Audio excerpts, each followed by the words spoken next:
married people who are no longer married or complain about it, I feel I'm honest about. They don't mention how much of the hard stuff they did not do initially. Oh, it was so easy before. And now, oh my God, what's going on? Right? Right. Because again, you're past that stage. Hmm. It's like reality is hitting. And then no, well, that sounds like marriage is awful. No, it's not. It's amazing. I agree with you 100% when you say that the truth is that most people who got married did not start out correctly in the first place. That's just the truth. They made that decision solely based on how they were feeling at the time. That's just the way that it is for a lot of couples. They did not start out by making sure that they knew whether or not they were aligned. So even when we're talking about something like Christian worldview, what's funny to me is that people will literally call themselves Christian. They will say things like they are God-fearing. They will say they have things like a Christian worldview. And they will still at the same time look you dead in the face and tell you that, but he has to be 6 feet tall and have a six pack, but she has to have cute toes and thick thighs. And I want to genuinely ask them, in which scripture in Genesis does God describe the proportions of Adam or Eve? Where does God tell you that Adam had a six pack, was 6 feet tall, and Eve had thick thighs and cute toes? So again, they will still call themselves Christians, say they have a Christian worldview, say that, well, I believe in, the man should lead and the woman should follow and the woman should be submissive because God says so. But still would not even be able to answer, well, where does God tell you what they had to look like? Like, what scripture is that? Like, show Mm. me the scripture where God tells you what your life partner had to look like. Is it even in there?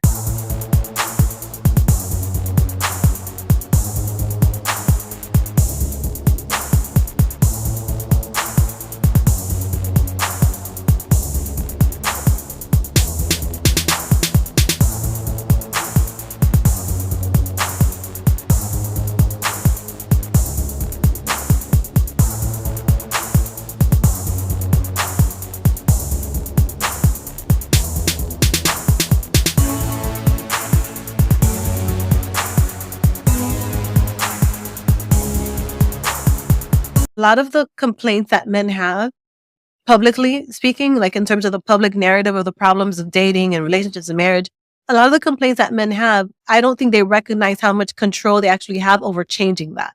They often just wait for the women to do something. They wait for the women to change this. They want the women to change that. They don't recognize how much control they actually have to direct how their dating and relationship life actually goes. The reason I say that is because, for example, when we talk about how someone sees the world, if a man sees there's nothing but bad women out there, that is a part of his worldview. That doesn't mean that's the only part of the world that exists. Not at all. That's just the only part of the world that he currently is able to see. Do you understand what I'm saying? So it starts out first with him saying, okay, let me really understand myself, who I am, where these beliefs came from. So for example, you can ask himself things like, what are the traits I have in common with my mom? What are the traits that are different between me and my mom? What are the traits that I have in common with my dad? What are the things that are different between me and my dad? What are some of the things that my parents taught me that I want to also teach to my children? What are some of the things that my parents taught me that I absolutely do not want to teach to my children? So to really start to really truly understand who you are, because if you can't answer these questions, you're just kind of operating based off of feeling, and feelings are fleeting. They change constantly. You cannot make important life decisions based on how you feel in the moment. It just doesn't work out very well. It just doesn't. It just long term, it does not work out very well. Yeah, but it's just so comfortable.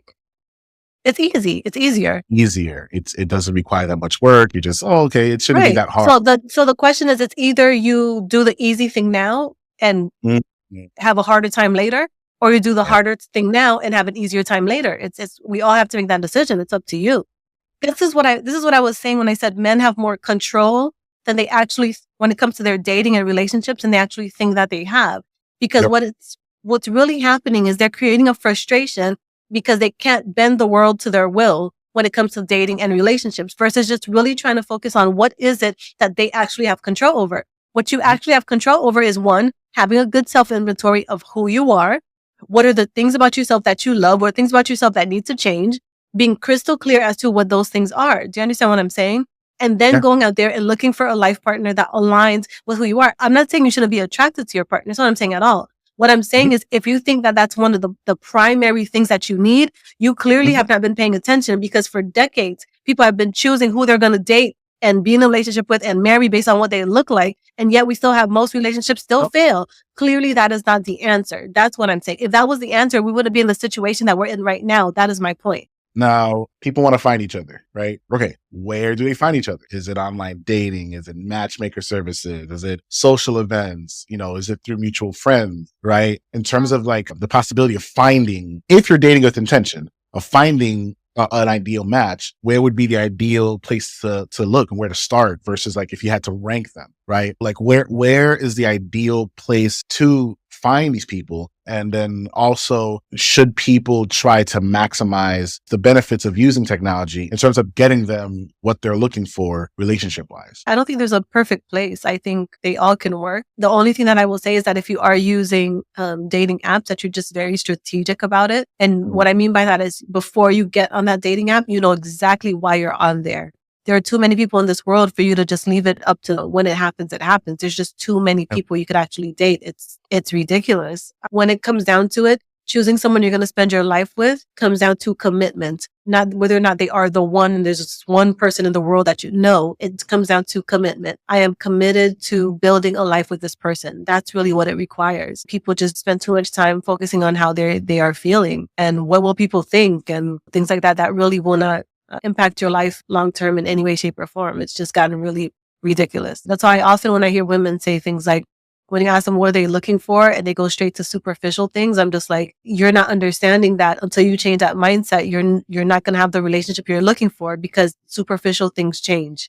That's just life. What you're looking for are those core constant things that will not change over time. That's what you're prioritizing. You need to find those things, not the things that will change over time, but those constant things. So for example, I want a man who makes 6 figures. No, that's a superficial thing. The core constant thing is his work ethic. That's what you're looking for. You're looking for the work ethic because even when that money goes away, you know that man has a strong work ethic where you too will be okay. So you're not looking for these superficial, ridiculous things that will change and be fleeting over time. Because you can meet a man today that has a shitty work ethic, but for some reason somebody hooked him up with a job and he's making 6 figures. Next thing you know, he loses that job and he's lazy as hell, can't find another one. Then what are you going to do? Because you fell for the fact that he was making 6 figures when you met him. That's asinine. Things happen with the economy.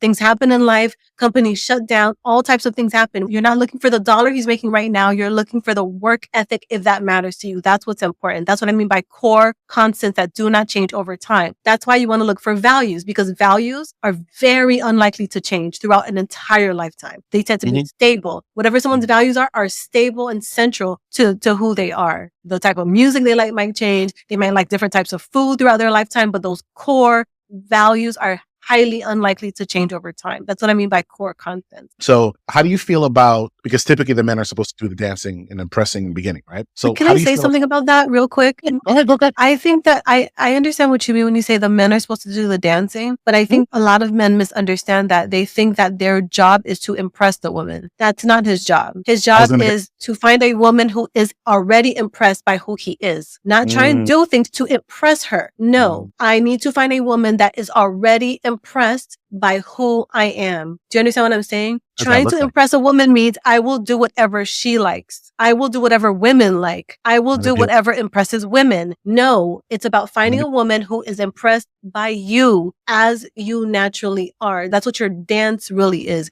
Your dance is not going to just figure out, Google, what do women like? No, that's not it. Now, if you're buying your wife a gift, maybe, but even then I would say just ask her what she likes. But I think that men often hustle backward because society has conditioned men to try and get whatever they can get. And therefore they use all types of tricks and manipulative tactics because society tells them your job as a man is to just try and catch one in any way that you can. Yeah. And that's problematic. So it sounds like anything that gives you like a how-to, men should pretty much like stay away from that. That's not what I meant at all. What I mean is you can look at how-tos as long as the how-to is not changing, does not lead you into pretending to be somebody you're not. That's what I'm saying. That's interesting because if you're reading something about how to get a girl to like, how to get a girl to how to impress a girl on the first date, is that you being yourself? No, it's not. Right. Yeah. And so whoever you are kind of needs to align. A lot of times women will complain like, oh, he's boring. And you said the boring guys are the ones that will end up being the much longer lasting relationship, much more fulfilling. And initially, Yeah, if he's born,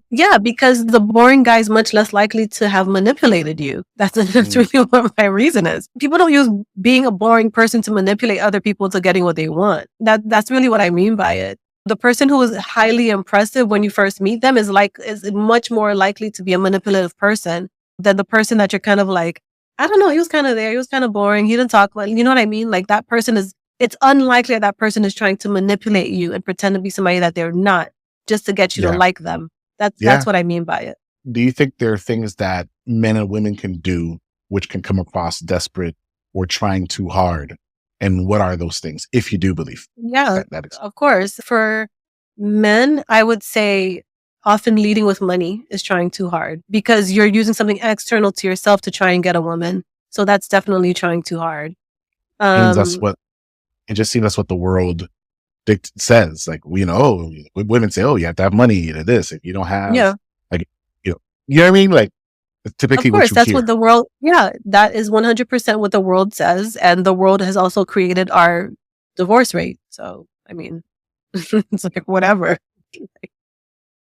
I don't know how much we can trust the world, you know. It's just Oh, true. Like the yeah. world is often wrong. And then don't take my word for it. Look around you. Like, I mean, it, sometimes we're just wrong. Yeah. And it is what it is. And I think one of the biggest, like, so I was saying, leading with money is one of the biggest errors that men make. One of the biggest errors that women make, like I said before, is thinking that judging whether or not a man is the right man based on really silly, superficial things. Like that's because those superficial things will change over time. That's a big mistake that women make. Another big mistake women make is judging based on chemistry. Chemistry will take you down every single time because Mm, what chemistry often just comes from subconscious wounds that we have that we're not even consciously aware of yet. And those tend mm, to kind of, what's the word? Reveal mature. themselves over time. And over time, you'll start to recognize that, oh, that this is not the person that I should have been with because that person is basically, opening all of those wounds that you have that you were not consciously aware of, in the Yeah. beginning. And that's usually what chemistry really is. And I've said this before. Often chemistry is basically this, right? So often chemistry is my trauma sees your trauma and we can fix each other. So that's kind of like Mm, the unconscious conversation you are having with that person. And that feels like chemistry. Do you understand what I'm saying? that was really, really good. My Yeah. trauma, seeing your trauma. Now let's fix each other. Yeah. That's That's really good. kind of the unconscious agreement that you're making often when you are relying on chemistry. So why do you think it's so hard for people to just approach things in an authentic way and literally be themselves? Like, why do you think that is? I think that it mostly comes down to the culture. I think the culture really does train us from a very young age to conform, and conformity means pretend to be somebody that you're not. That's really what conformity is. Mm, So because of that, people kind of just play along and they think that they have to play along for survival reasons, but you cannot keep that up forever. Like when you are in your house, that's where you kind of just be yourself. So if your goal is yeah, marriage, that person is going to be in your house with you. So at some point, they're going to see who the real yourself is. And if you didn't show that from the beginning, it's going to cause problems in your relationship. That's why I think that with the culture, they do men a huge disservice when they tell men that your job is to just try and catch one because you can catch one, but now you're going to be putting yourself in a position of how do I keep it now? Do you understand what I'm saying? Versus from the yeah, beginning, choosing someone that truly aligned with you so that you're not constantly in a relationship with someone that you constantly feel like you have to try and do these performative things for just to keep them happy with you. Do you understand what I'm saying? I do. I think I heard a guy say this the other day and all I could do was laugh because, I can laugh at certain nonsense sometimes. But he was basically saying that, the man's job is to bring the seed and the woman's job is to multiply the seed. And you hear a lot Yep. of people repeat things like this. They repeat them, they just say them. It sounds good. They get applause, ego gets stroked, and you feel good about yourself. By the end of the day, it actually means nothing and it's not practical. It doesn't actually help anybody. When I say that the man's job is to go out there and find the woman that aligns with him, and the woman's job is to confirm that she does align with him. What I mean by it is this. When we talk about things like he leads and she follows, he leads, she submits, what we're really talking about is before they met each other, they already had a similar life vision. before they met. So when he's going out there and he's looking for a woman who naturally and authentically already had a similar vision to him. He's not going out there and seeing which woman is willing to change her vision for him. Often what men think is they think that the way that it works is there's man and there's woman. Man has vision, woman adopts his vision. That's not really what it is. What it is that before you meet this woman, she already had a vision for her life. And what you're doing is you're finding a woman whose vision aligns with your vision. So when she's submitting to your vision, she's not letting go of who she is in her entirety. That's actually a recipe for disaster. Okay. But what she's really doing is she's allowing you to lead because she can see where you're going because she already had that vision before she met you. So that creates an automatic trust, aligned, and you are trusting each other.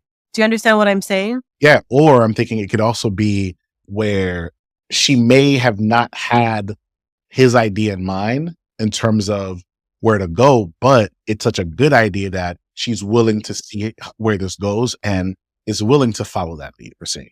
Does that make sense? But too? when I say vision, I don't mean idea. So when I say vision, I don't mean specific. When I say vision, what I mean is the impact that I want to have on the world. So I want to impact the world in a particular way. That's what your vision is. And you can impact the world in a particular way with 50 different ideas. So I'm not talking about the specific details. When I say she had the same vision, I mean that she viewed that her role of being in this world was to impact the world in a particular way. In that particular way that she wanted to impact the world, she sees that you also want to impact the world in the same way. That's what I mean by vision. Not necessarily the specific detail as in they want to own the same type of business or they want to have the same type of career. That's not what I mean at all. Those are more so the details. It's not really what I'm talking about. Does that make sense? Yep. Got it. So I find that men are often conditioned in a way to think that their job when they're looking for a partner is to find a woman he's attracted to who, from their point of view is quote unquote feminine and will just do whatever she needs to do to make sure he looks good and he reaches his goals. That's not it at all. You'll never find that. And it's a recipe for disaster.